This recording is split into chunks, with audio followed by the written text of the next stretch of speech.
Sveiki, mielieji. Šią laidą mes pratęsime skaityti Luko Evangelijos 5 skyrių, kurį pradėjome skaityti praeitoje laidoje. Kas neklausėte, kviečiu įsijungti ir pradėti klausyti nuo pradžios. Kas įsijungėte pirmą kartą, tikrai būkite pasveikinti. Labai džiaugiuosi tuo ir kviečiu pasilikti reguliariai, pasilikti nuolatos.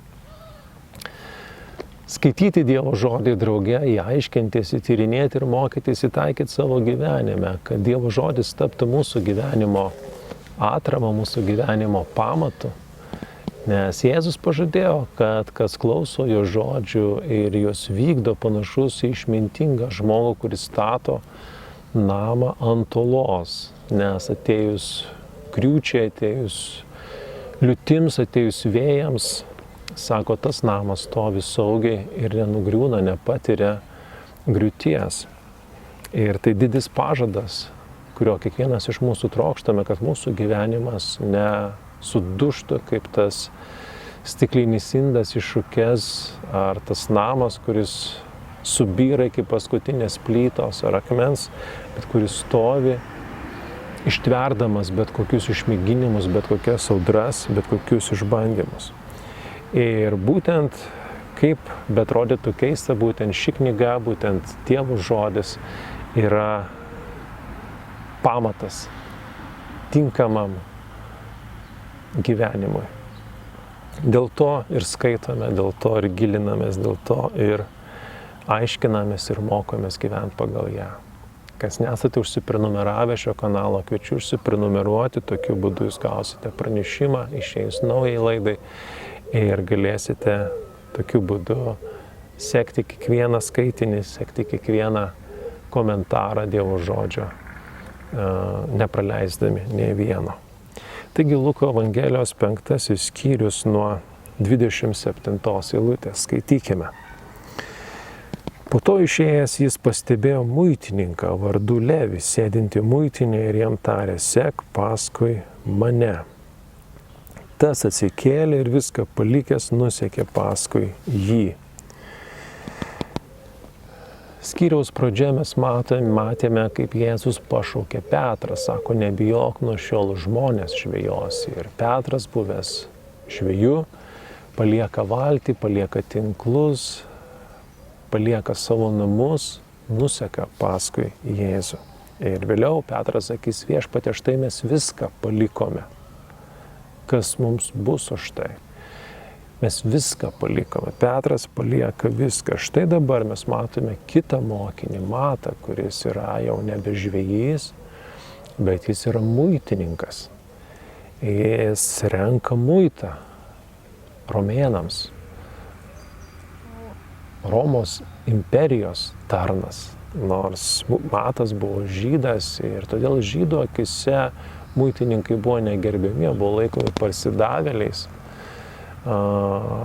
parsidavėliais, kolaborantais, jie buvo laikomi paklusniais pagonims, romėnams, išdavikais, nes šalia to, kad jie tarnavo romėnų valdžiai, be to dar jie piknaudžiaudavo kartais, imdami didesnius muitus nei priklauso, savindamiesi tų lėšų dalį savo. Todėl muitininkai nebuvo labai gerbiami ir mylimi tautoje. Bet štai Jėzus ateina pas tokį. Jis ateina pas muitininką, būtent pas muitininką, ir jam netrukdo jo žema reputacija tautos akise.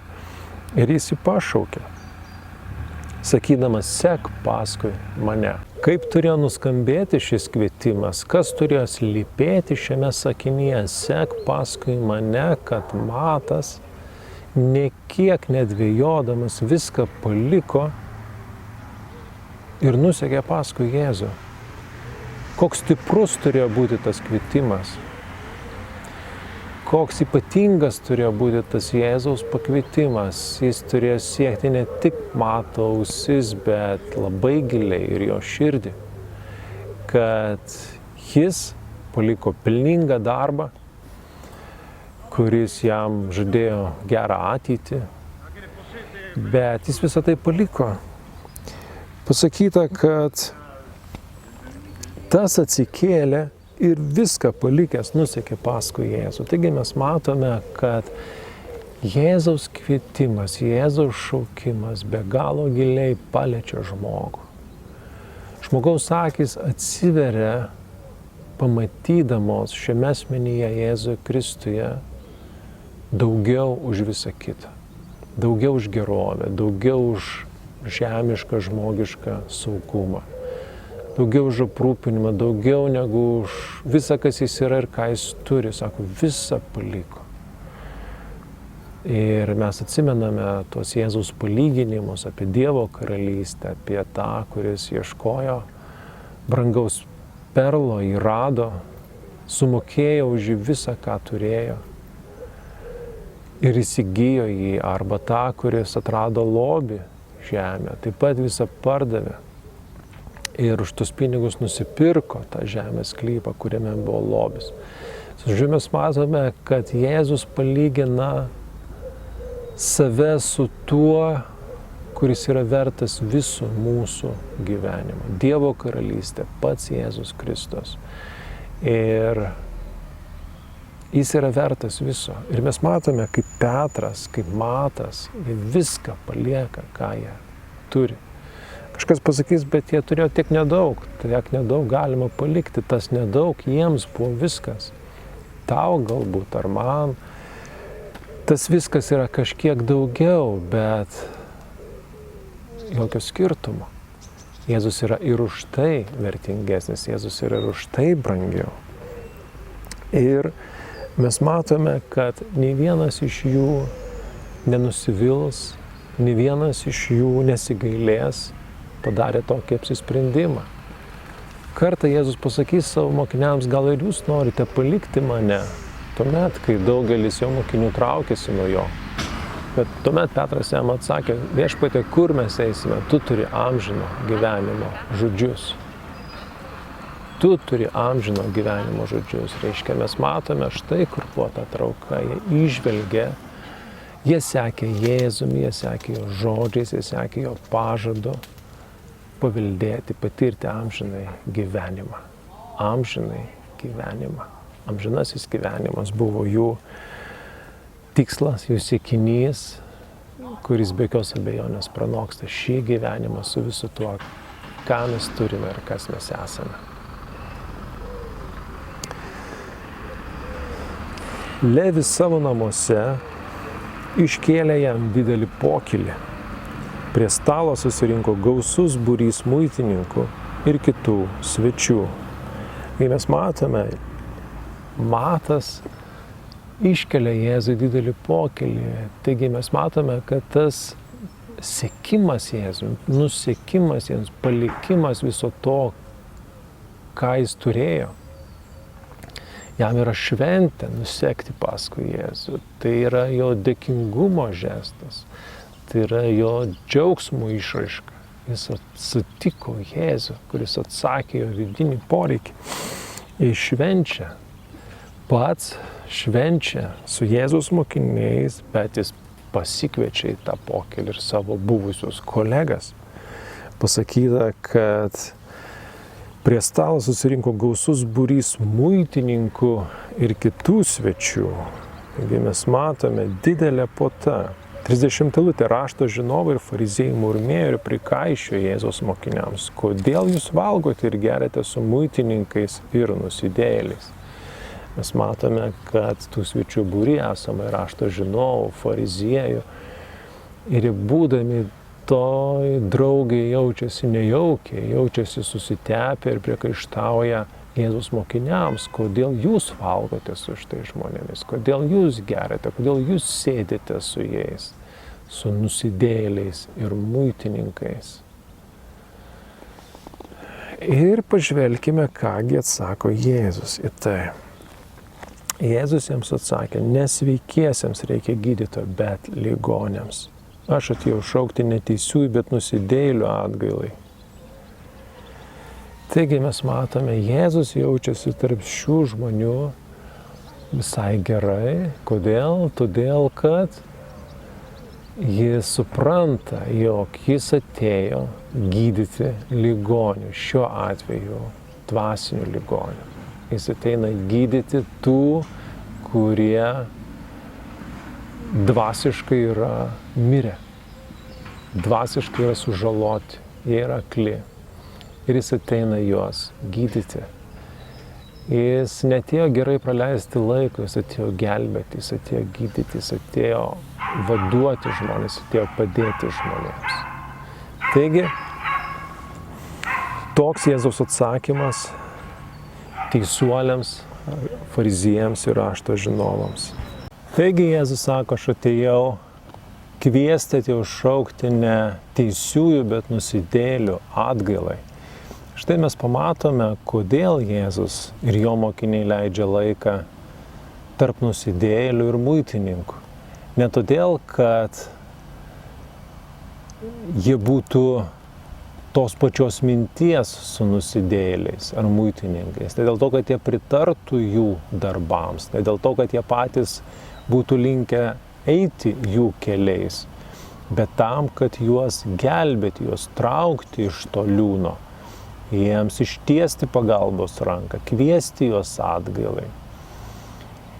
Rodyti, įtikinėti, įkalbinėti, atverti akis, parodyti tikrą jų padėtį ir kviesti atgalai, kviesti pripažinti savo nuodėmingumą ir šauktis atleidimo, šauktis išgelbėjimo.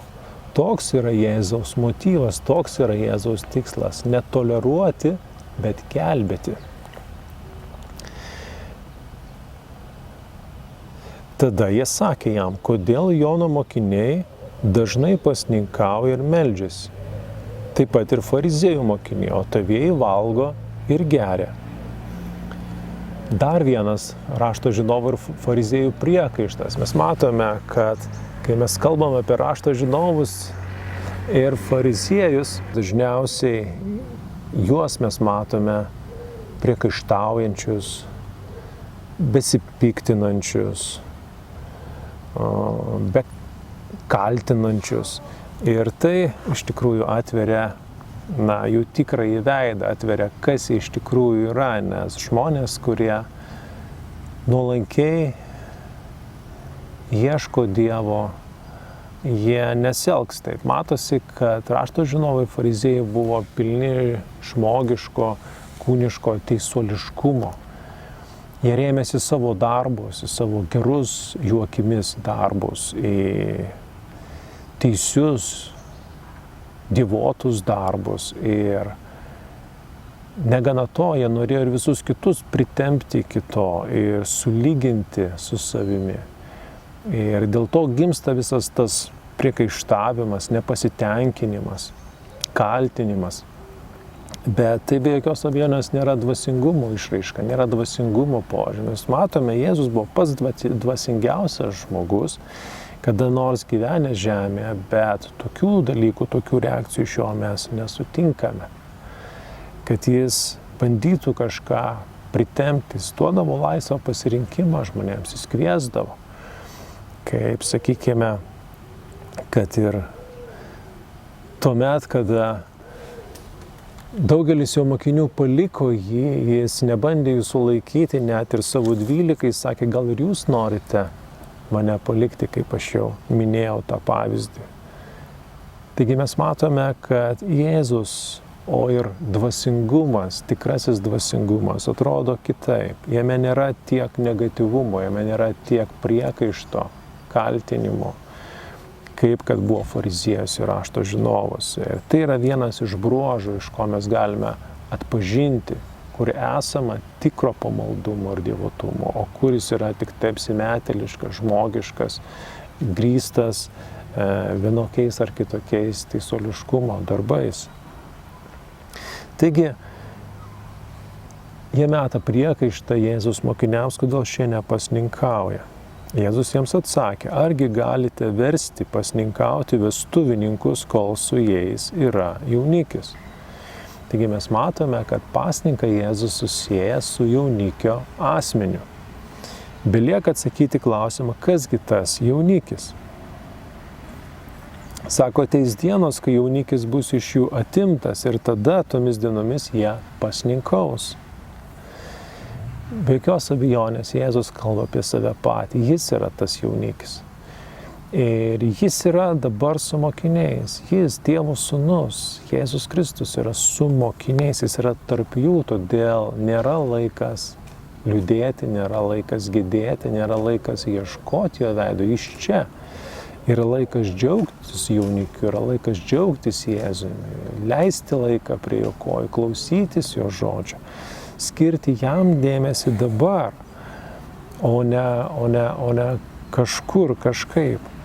Taigi, bet, sako, jaunikis bus atimtas iš jų ir Jėzus kalba apie savo mirtį, jis eis ant kryžiaus, jis bus atskirtas nuo mokinių, jis eis pas tėvą, mokiniai liks čia, žemėje, vieni be jo ir tada, sako, jie pasninkaus, tada jie ieškos jaunikio ir mes matome, kad pasninką Jėzus susieja būtent su jaunikiu ir būtent su jaunikio ieškojimu, ilgėjimusi, siekiu jį išvysti, regėti, matyti, girdėti, pažinti. Pasninkui yra suteikiama štai tokia nauja prasmė. Ir po to Jėzus duoda dar 2 palyginimus, kurie ir iliustruoja šitą mintį. Jėzus dar pasakė jiems palyginimą, niekas neplėšia lopo iš naujo drabužio ir nesiuva jo ant seno, nes ir naująjį jis suplėšytų ir senajam netiktų lopas iš naujojo.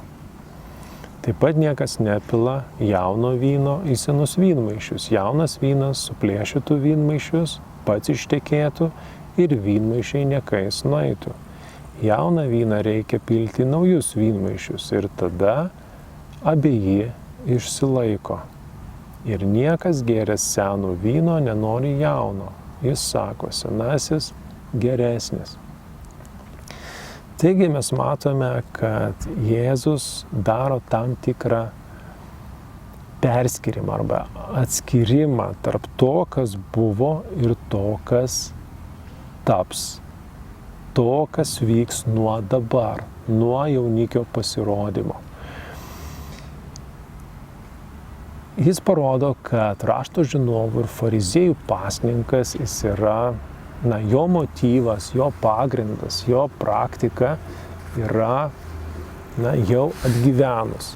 Dėl ko pasninkauja rašto žinovų ir fariziejai?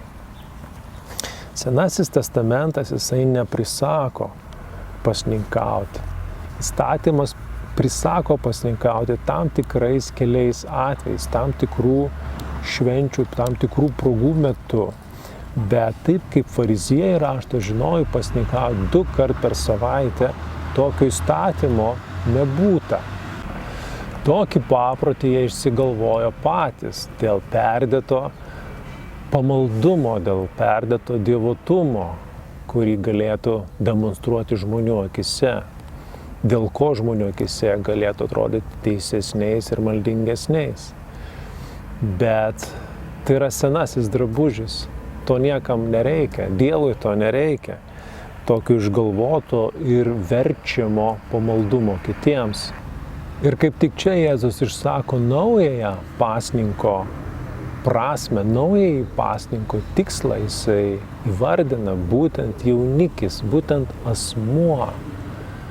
Jėzaus Kristaus asmuo, kurį mes pažinome ir kurio ilgimės, kurio veidas apsiblausia mums mūsų gyvenimo rutinoje, mūsų gyvenimo bėgyje ir mums reikia vėl ir vėl ryškiau pamatyti, arba jo balsas, jis pasimeta tarp daugelio kitų balsų ir mums reikia iš naujo aiškiai išgirsti. Tuomet mes pasitelkiam pasninką, tuomet mes atidedam duoną, vandenį į šalį, ar ne? Mes atidedam maistą, mes atidedam rūpestį maistu į šalį, mes atsidedam ieškoti Dievo, atsidedam melstis, atsidedam skaityti Dievo žodį, atsidedam apmastyti jo žodžius. Skiriame savo dėmesį, savo laiką tam, kad artintumėmės prie Dievo. Ir jis artinasi prie mūsų ir tokiu būdu mes pažįstame jį artimiau. Taigi, Jėzus sako, jaunikis bus atimtas ir jie pasninkaus. Taigi, čia mes matome tokį Jėzaus lūkestį, o kartu ir užtikrintumą, kad jo mokiniams jis rūpės ir jo mokiniai jo ieškos. Taigi, jeigu mes esame jo mokiniai, ar mes ilgimės savo mokytojo, ar ieškome, ar laukiame jo pasninkę.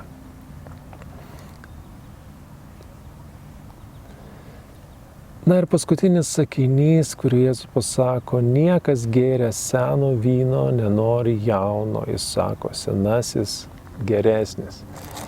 Žinoma, kad kurį laiką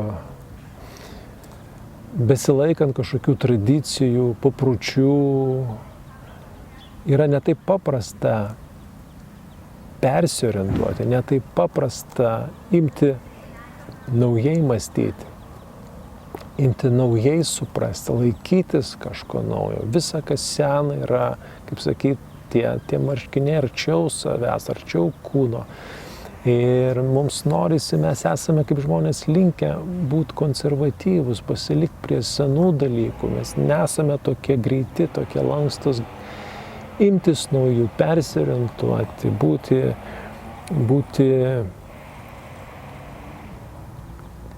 greiti perimti naujus dalykus. Bet štai čia Jėzus kaip tiek ir sako, kad būtent tokiais reikia būti.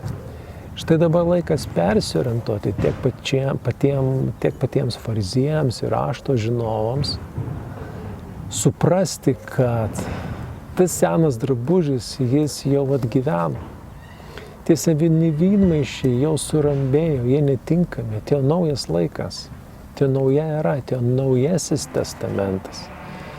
Lauktasis Mesijas Jėzus Kristus atėjo štai iš čia. Ir tai reikia pripažinti, tai reikia priimti. Tam reikia, dėl to reikia viduje atsinaujinti. Taigi, štai toks Luko Evangelijos 5 skyrius. Jėzus šaukia mokinius, pradžioj Simoną, vėliau Matą. Šie visą palikę nuseka juo. Būkime tokiais mokiniais, kurie visą paliekame, visą palikę sekame Jėzų. Kurie pasninkę ieškome jo veido, ilgimės jo. Jis yra atimtas iš mūsų šiandieną. Teis diena, kai mes jį vėl regėsime jaunikę akis į akį. Bet šiandieną mes esame tame laike, kai jis yra atimtas iš mūsų, tai reiškia pasninkas yra mūsų dalis, mūsų gyvenimo dalis. Praktikuokime jį. O taip pat artinkimės prie Dievo. Prašydami jo išgydymo, prašydami jo kitų gyvenimo poreikių sprendimų. Tiek už save, tiek už kitus. Kaip tie, kurie neštuvais nuleido savo bičiulį per stogą pas Jėzų ir šis patyrė tiek nuodėmę atleidimą, tiek kūno išgydymą. Tikėkime, jog mūsų užtarimas yra veiksmingas. Ačiū brangieji, kad klausėtės, kad buvote drauge, kviečiu įsijungti kitą kartą. Mes tęsime skaityti Dievo žodį, gilintis į jį. Sudie.